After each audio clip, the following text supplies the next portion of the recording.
Ceci est un livre audio autogénéré par Google. Drôle de marché. Drôle de marché, collection dirigée par Fawzi Bensebaha et Johan Le Goff. La collection Drôle de marché accueille des ouvrages portant sur des marchés qualifiés de drôles, dans le sens où ils épousent les caractéristiques et le mode opératoire du marché tout en portant sur des biens et services qui échappaient jusqu'à peu à la marchandisation. Tant anciens que nouveaux, ces marchés sont perturbés et ou favorisés par les mutations de l'environnement mondialisé et par les technologies de l'information et de la communication. Sur ces marchés, les acteurs contournent habilement la loi en profitant opportunément de son incomplétude ou de ses failles, reflétant dès lors l'écart entre la règle et le réel. Par l'institution de nouvelles pratiques, ces marchés peuvent même être largement en avance sur le législatif en raison de la vitesse avec laquelle les acteurs identifient les interstices exploitables et remettent en cause les frontières existantes. Drôle de marché se focalise sur ces marchés en considérant que leur fonctionnement et leurs attributs justifient qu'on en réunisse les analyses dans une même collection qui jusqu'à présent manquait dans le paysage de l'édition, académique ou grand public. Deux objectifs sont poursuivis. Proposer des études qui analysent de manière précise et rigoureuse le mode d'existence de ces marchés et offrir des contributions explorant des marchés peu connus ou en devenir. Déjà paru dans la même collection. F. Boudier, F. Bensebaha, Des marchés sans foi ni loi 2013. J. Le Goff, F. Bensebaha, La nouvelle jeunesse de l'occasion 2021. F. Bensebaha, F. Emas, Le business de la mort. Les acteurs du trépas en France 2021. Exergue. Music itself is going to become like running water or electricity. David Bowie, 2002. La musique va devenir comme l'eau courante ou l'électricité. David Bowie interviewé par John Parrell, David Bowie 21 Century Entrepreneur, The New York Times, 9 juin 2002, page 30. Introduction musique. Le 17 mars 2020, dans le cadre des mesures de lutte contre la pandémie, le gouvernement a instauré une interdiction de déplacement qui, dans les faits, s'est traduite par le confinement de la population. Faisant contre mauvaise fortune bon cœur, les Français se sont adonnés au sport, au jardinage et aux jeux de société, voire au puzzle, dont les ventes ont augmenté de 60% en 2020. Cela a aussi été l'occasion de ranger, trier et vendre ses affaires usagées, sinon d'en acheter auprès d'adeptes du Bon Coin ou de Vinted. Le commerce de biens de seconde main entre particuliers a profité de cet événement conjoncturel pour s'installer comme une pratique structurelle. Pour autant très vite, cela n'a pas été suffisant. La population confinée s'est tournée vers un remède imparable, la musique. Pour briser la monotonie du quotidien ou surmonter l'inquiétude de la maladie, les Français ont écouté, un peu, beaucoup passionnément, et cela quelles que soient les générations, comme en atteste le classement des titres les plus diffusés sur l'application Spotify où certes domine le rap, de Nekfeu à Nino, en passant par Gradure et Attic, et les chanteuses fétiches des teenagers, Angèle, Billie Eilish, Aya Nakamura, mais où ont aussi ressurgi les valeurs sûres des apostrophes. Un public plus âgé, Michel Berger, Francis Cabrel, Céline Dion, Jean-Jacques Goldman ou Johnny Hallyday. Dans le même temps, si, comme l'ensemble des acteurs français de l'artisanat et de l'industrie, la facture instrumentale a été mise à l'arrêt, les confinés se sont rués sur les outils numériques pour jouer depuis leur domicile, soit pour leurs proches enfermés dans le même logement, soit pour un public distant. Les événements en visioconférence organisés par des professionnels, depuis les Rolling Stones jusqu'à l'Orchestre national de France, mais aussi Benjamin Biolay ou Neil Young, où les happenings de particuliers jouant de la guitare électrique depuis leur balcon ont eu un fort retentissement et une audience se comptant en milliers voire millions de vues. Les dépôts de nouvelles compositions ont également bénéficié de cet engouement, avec pour certaines plateformes une croissance record de 250% pour la production indépendante, voire de 580% pour les outils collaboratifs de composition à distance. 67 millions d'auditeurs se seraient-ils convertis en autant de musiciens, de chanteurs, de compositeurs ? 1. La fin du monde musical tel que nous le connaissons. Amputé de sa précision finale, et je me sens bien, le titre du single de REM. Document, 1987, Paraphrasé ici reflète le sentiment que partagent professionnels et analystes face à ce que vit l'ensemble de la filière musicale depuis 20 ans et qui a rencontré son point d'acmé lors du confinement de 2020. Le recours aux logiciels de visioconférence Skype ou Zoom par des interprètes en manque de public, sans autres intermédiaires que les écrans qui parsèment les domiciles occidentaux, et la propension de chacun à vouloir créer un air qui fera date et à le partager immédiatement sur un réseau ad hoc, en guettant fébrilement son impact auprès d'un public invisible mais hyper réactif, ne sont pas des épiphénomènes d'un monde sous cloche pour raisons sanitaires. Il s'agit plutôt de l'épilogue d'un mouvement entamé au tournant du millénaire, lorsque l'encore balbutiant Internet commençait à révéler ses potentialités et que certains, inspirés ou visionnaires, ont su percevoir ce que cela signifiait pour enregistrer, diffuser, écouter de la musique. Ce moment particulier de l'histoire de l'industrie du disque est rétrospectivement perçu par ceux qui l'ont vécu, comme une forme d'âge d'or d'un modèle vertical redoutablement efficace.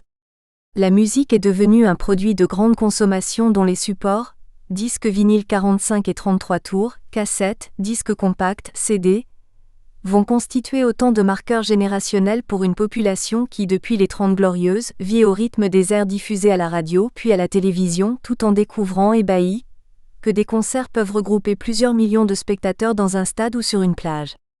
Le public paraît ravi. Il achète les nouveautés sans sourciller et les actionnaires des maisons de disques qui dominent ce système intégré partagent ce bonheur.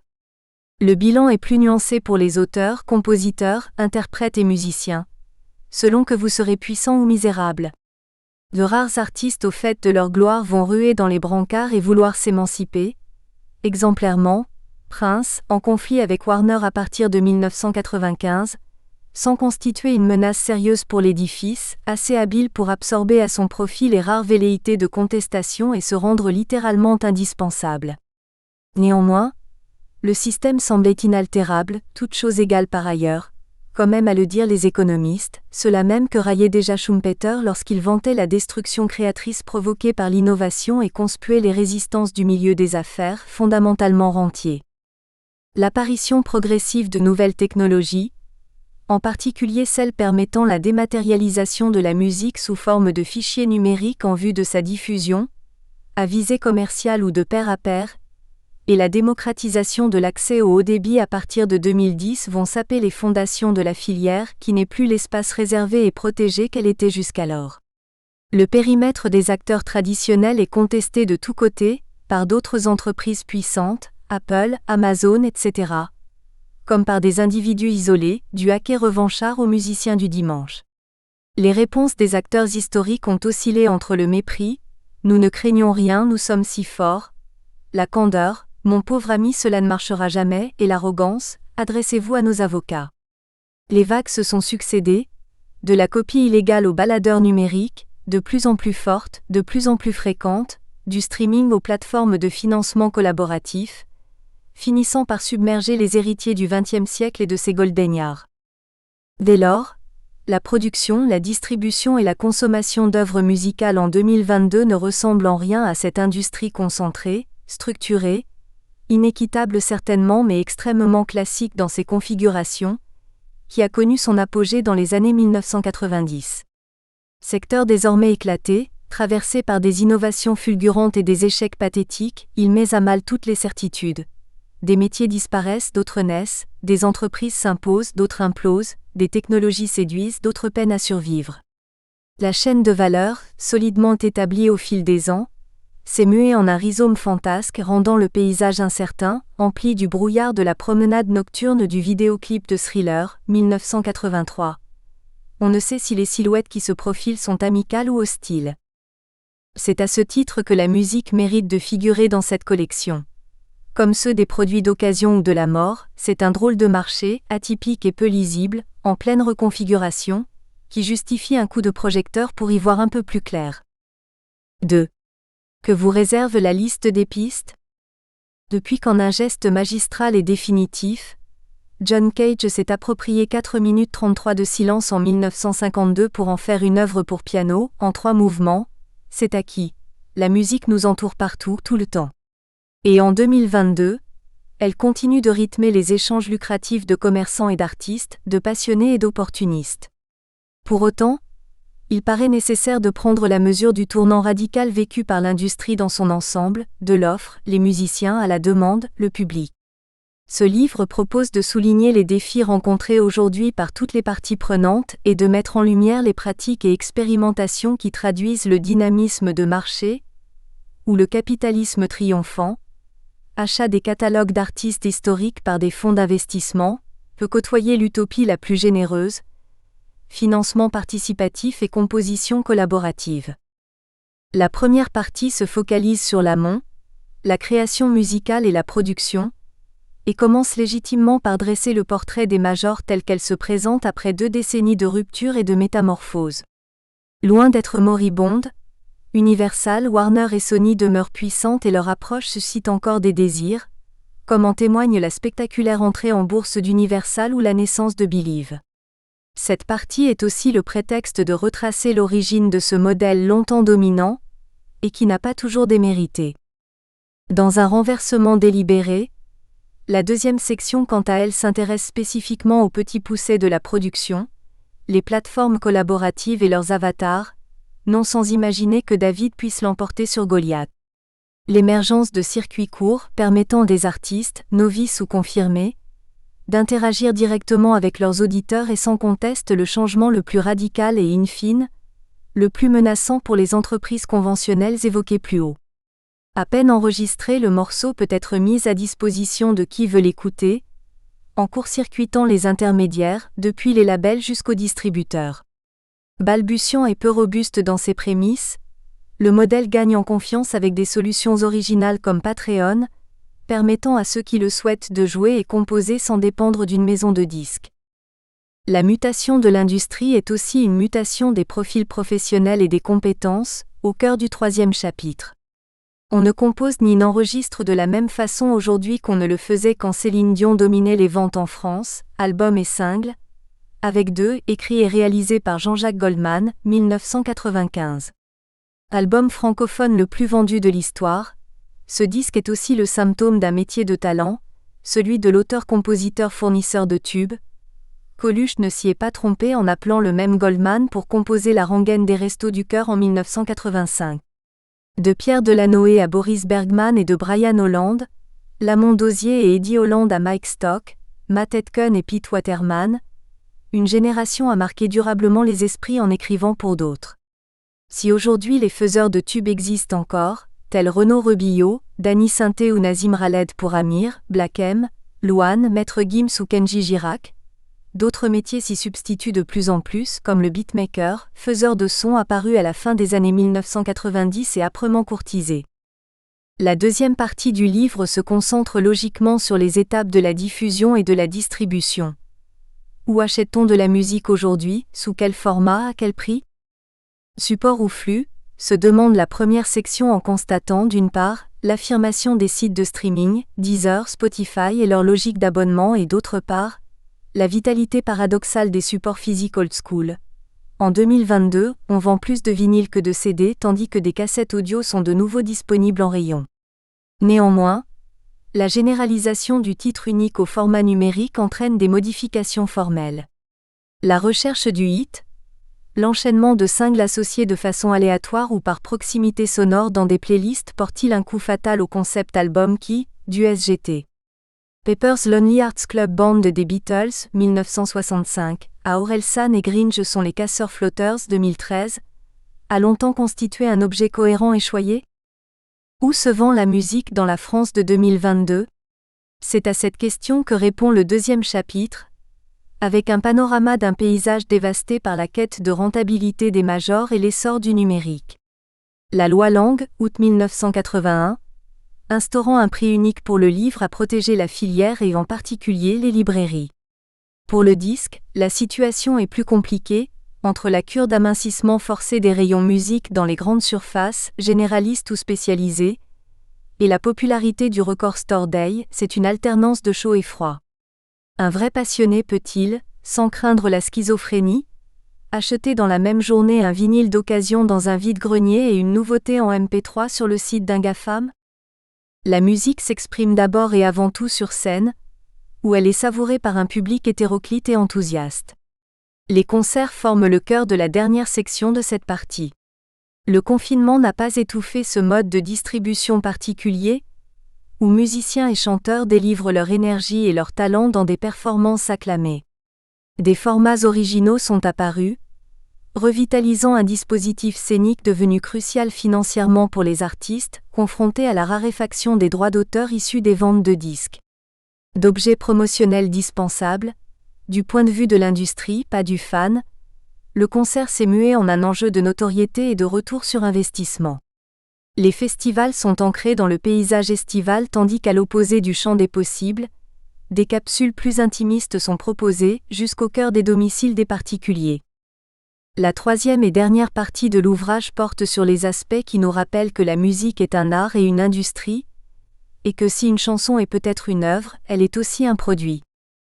En donnant à la pochette de son tube You Don't Know Me, 2016, l'apparence d'un paquet de céréales Kellogg's puis à celle de Breeze, 2020, l'aspect d'une boîte de tic-tac, Jax Jones résume idéalement la problématique des artistes actuels. Comment imposer sa marque et son univers dans un marché saturé ? Comment séduire un consommateur hyper sollicité et devenu particulièrement volage ? Look design à la manière d'un Stromae ou d'une Jane, produits dérivés comme la marque chocolat de Romeo Elvis, objets décoratifs à l'image des luxueux coffrets retraçant la carrière de David Bowie, bienvenue à l'ère du fétichisme audiophile. Et si cela ne suffit pas, on créera le buzz quitte à simuler un clash parfumé en aéroport, tel Booba et Kaharis. Tout est bon pour vendre du son. Le fric, c'est chic. Anton Catherine Ringer en ouverture de Riche, mythique collaboration entre les Rita Mitsuko et Doc Gineco. C'est aussi le titre de la deuxième section de cette partie qui conduira le lecteur à envisager non plus les montées en gamme, mais la hausse des cours de la bourse. La musique doit se rentabiliser et mieux, elle peut l'être plus encore que d'autres produits plus conventionnels. Cette perspective de profit attire les fonds d'investissement qui investissent massivement dans les catalogues des idoles des ex-fans des 60s, de Bob Dylan à Neil Young. Mais la musique est aussi un magnifique produit d'appel pour faire venir devant les écrans publicitaires le public des consommateurs. La télévision l'a bien compris, multipliant les émissions sur ce thème, de la nouvelle star à The Voice. Il y a plus lucratif encore, le fitness musical, filon iconoclaste. À une époque où un collégien de Châteaudun, Eure-et-Loir d'à peine 13 ans peut s'improviser critique de rap et fédérer plus de 330 000 fans sur YouTube, quel espace reste-t-il à la presse musicale et aux esthètes du rock ?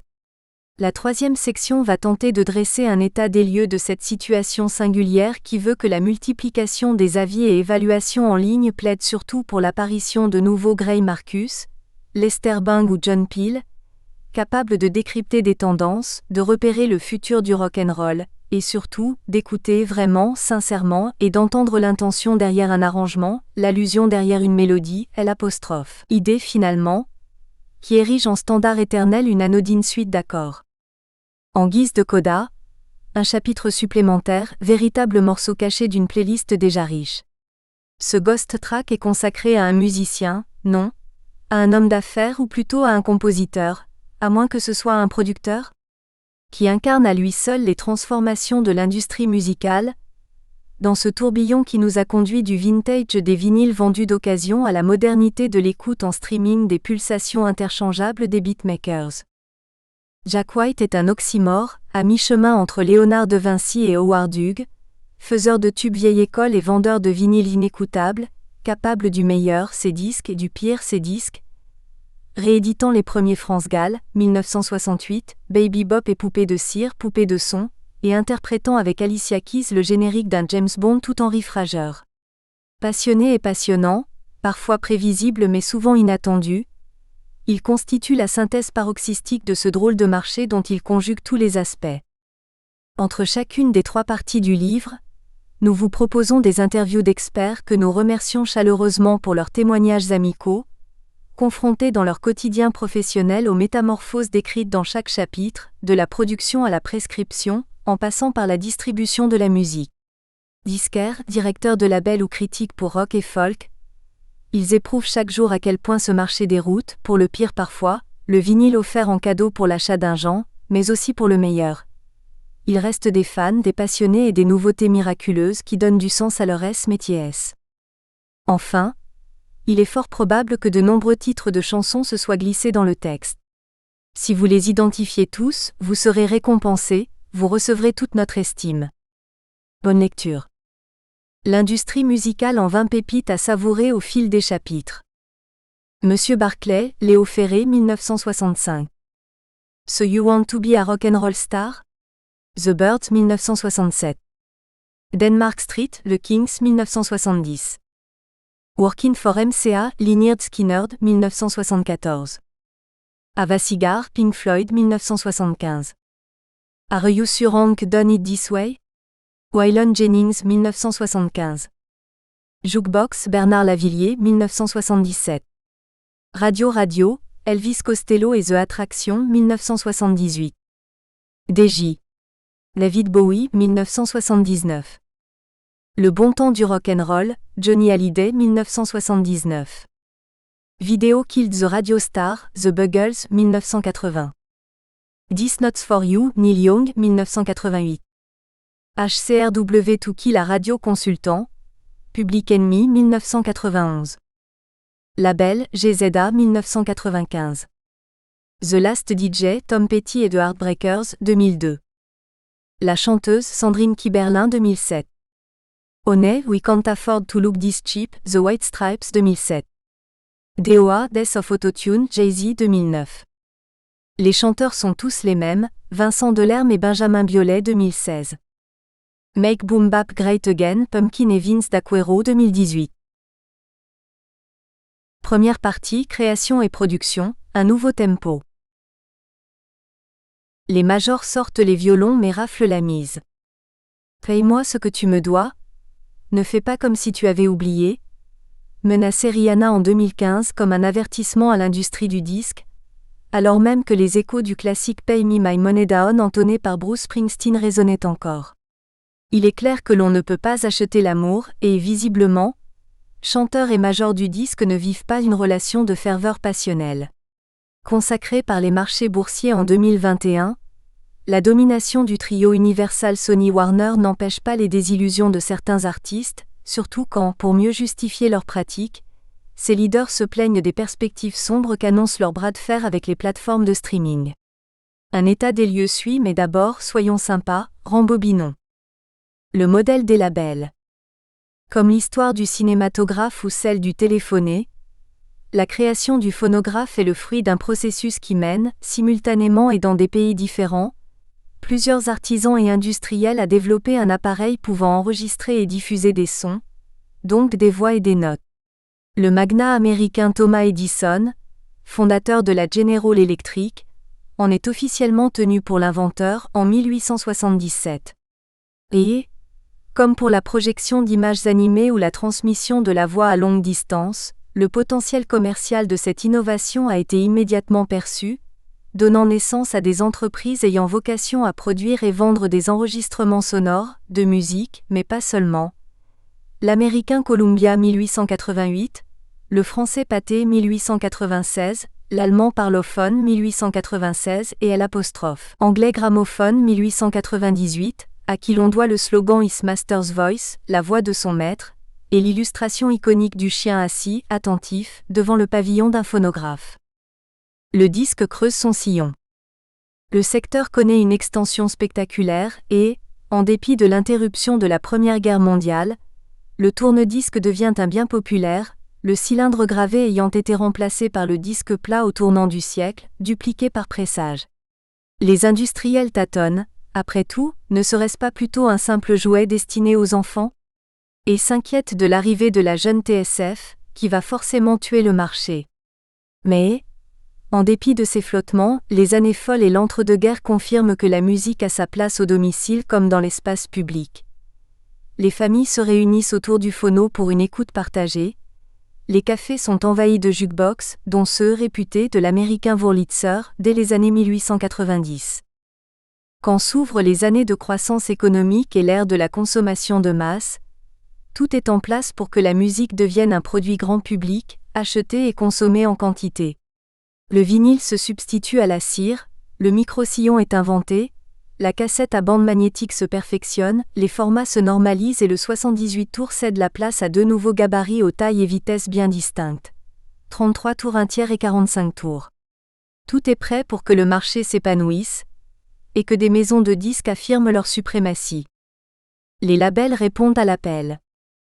Depuis les débuts de la production commerciale de disques, 1890, jusqu'à la Seconde Guerre mondiale, le secteur reste dominé par de grandes firmes industrielles.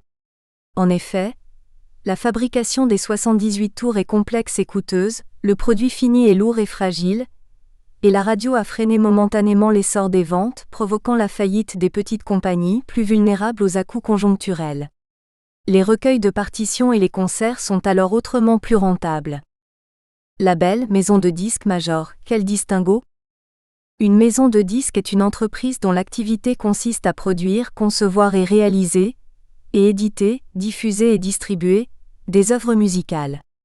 Ces activités, très vastes, vont de la fabrication à la promotion du disque comme produit, en passant par le volet juridique de la contractualisation avec les artistes. Le terme label vient de l'anglais et renvoie explicitement à l'étiquette sur le disque, c'est-à-dire à la marque. Le label se concentre sur le musicien et son style artistique ou commercial. Son métier est de déceler des talents, puis de les accompagner dans leurs projets voire leur carrière. Il s'agit d'assurer un travail éditorial de façon cohérente en termes d'identité et d'image. Un label de qualité donne une impulsion qui peut être cruciale dans un parcours individuel, et souvent ces structures légères s'avèrent plus réactives et audacieuses que les maisons de disques, plus aptes à gérer de grandes vedettes. Les labels, spécialisés parfois à l'extrême, peuvent être indépendants ou intégrés à un groupe. Une maison de disques possède le plus souvent plusieurs labels, c'est à ce titre qu'elle est la major company, l'entreprise principale. Pour que les labels et leurs directeurs artistiques s'imposent face aux tourneurs, i.e., les organisateurs de tournées et autres impresarios, les nouveautés techniques des années 1950 seront décisives. Le vinyle est une matière plus résistante que la cire. La publicité vend d'ailleurs des disques incassables. Le micro-sillon augmente nettement la qualité audio. L'impression en quadrichromie des pochettes devient la règle et change la manière de s'adresser aux consommateurs. Enfin, le processus d'enregistrement et de reproduction se simplifie et est accessible à des structures moins riches. Sam Phillips, fondateur de Sun Records, l'a bien compris.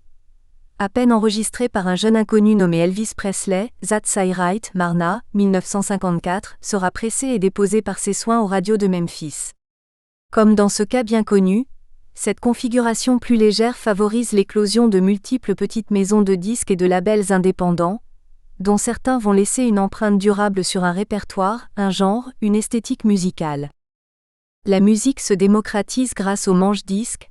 Les adolescents peuvent s'isoler dans leur chambre avec les 45 tours de leurs idoles, puis aux cassettes audio, populaires dès leur diffusion par Philips en 1963, bien avant que surgissent les ghetto blasters, les autoradios et les Walkman des années 1970 et 1980.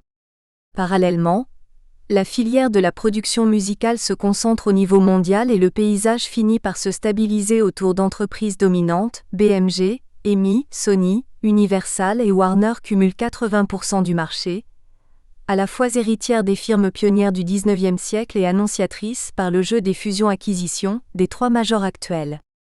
Cependant, pendant cette période de financiarisation de l'industrie musicale, l'enthousiasme de certains amateurs passionnés ne se dément pas et des labels continuent à éclore, se distinguer, pour parfois être rachetés ou disparaître, quitte à être ensuite évoqués comme des structures mythiques ou dévoyées, vidées de leur substance. À l'instar d'Impulse, légendaire label de jazz, désormais simple marque parmi d'autres du catalogue d'Universal. Style unique pour label emblématique. Porte par des figures fortes ou des esthètes avérés, des labels ont fait date par leur style, perceptible parfois dès le graphisme des pochettes, parvenant à avoir une identité sonore reconnaissable en dépit des personnalités de leurs artistes maison. Ceux qui suivent restent des références pour leur impact dans l'histoire de la musique, sans corrélation néanmoins avec leur longévité ou le succès commercial de leurs écuries. Les faux jumeaux du jazz, Blue Note et Verve. Fondé en 1939 par Alfred Lyon et Max Margulis, Blue Note a accueilli les plus grands noms du jazz, de Miles Davis à Gregory Porter, en passant par Michel Petrucciani ou Sidney Bechet. Son Summertime lancera le label. Un manifeste fixe la voie, servir une expression sans concession du jazzot et du swing. Avec une éthique musicale constante et un son unique, dû à un studio atypique et à un ingénieur talentueux, Rudy Van Gelder. En face, plutôt orienté jazz vocal qu'instrumental, Verve, créé par Norman Granz en 1956, va publier Louis Armstrong et Ella Fitzgerald, Billie Holiday et Duke Ellington, Count Basie et Dizzy Gillespie. Une image élégante derrière laquelle on devine les volutes des stupéfiants et les ravages de la ségrégation. Les rivaux de la soul, Motown vs Stax. Disposant d'un studio, Motown, créé par Berry Gordy en 1959, a mis en avant une soul policée, souvent à tonalité pop, Diana Ross et The Supreme, de Jackson 5, Stevie Wonder, et qui aura une forte influence en termes de signature sonore. Les Beatles s'en revendiqueront pour Revolver, 1966. Marvin Gaye s'opposera à cette politique trop lisse pour son album de révolte What's Going On, 1971, qui rencontrera pourtant le succès. De sa fondation en 1958 à la fin des années 1970, Stax a incarné la soul de Memphis, avec un groupe à demeure, Booker T et Sperluette de MG, et des artistes restés dans les mémoires par leur énergie et le double sens de leurs textes, plus offensifs que ceux de l'écurie rivale, Otis Redding, Sam et Dave, Wilson Pickett, Isaac Hayes. Le flair à la française, Phillips, Vogue, Barclay. Le rôle du directeur artistique n'a sans doute jamais été aussi décisif que chez Philips dans les années 1950 avec Jacques Canetti, découvreur de Jacques Brel, Georges Brassens, Boris Vian et Serge Gainsbourg, excusez du peu. Vian, multitalent, assumera le même rôle et sera l'introducteur du rock'n'roll en France avec ses comparses Michel Legrand et Henri Salvador. Pianiste, compositeur, chef d'orchestre, Eddie Barclay laissera une trace durable dans la musique en France par ses frasques et son flair légendaire, signant Les Chaussettes Noires, Charles Aznavour, Léo Ferré, Bernard Lavilliers, Bachung et Noir Désir. Rival des 60s, les disques Vogue 1947 à 1992 demeureront à jamais associés, non au jazz de leurs origines, Sidney Bechet, Django Reinhardt, etc., mais au temps des yéyés. Antoine, Johnny Hallyday, Jacques Dutronc, Françoise Hardy. Quand un genre doit son essor à un label, Highland est le reggae. Le Britannique Chris Blackwell restera dans les annales comme celui par qui le reggae est arrivé. Son label, le bien nommé Highland, va offrir une caisse de résonance inégalable aux musiques jamaïcaines, le ska d'abord, puis sa version ralentie, le reggae. La carrière de Bob Marley, brutalement décédé en 1981, sera portée à une échelle mondiale par les méthodes de Blackwell, qui osera aussi parier sur 4 Irlandais baptisés U2. Le son anglais des années 90, les labels indépendants en tête. Nous espérons que vous avez apprécié cet aperçu. Pour continuer à écouter ce livre audio sur Google Play Livres, utilisez le lien dans la description de la vidéo.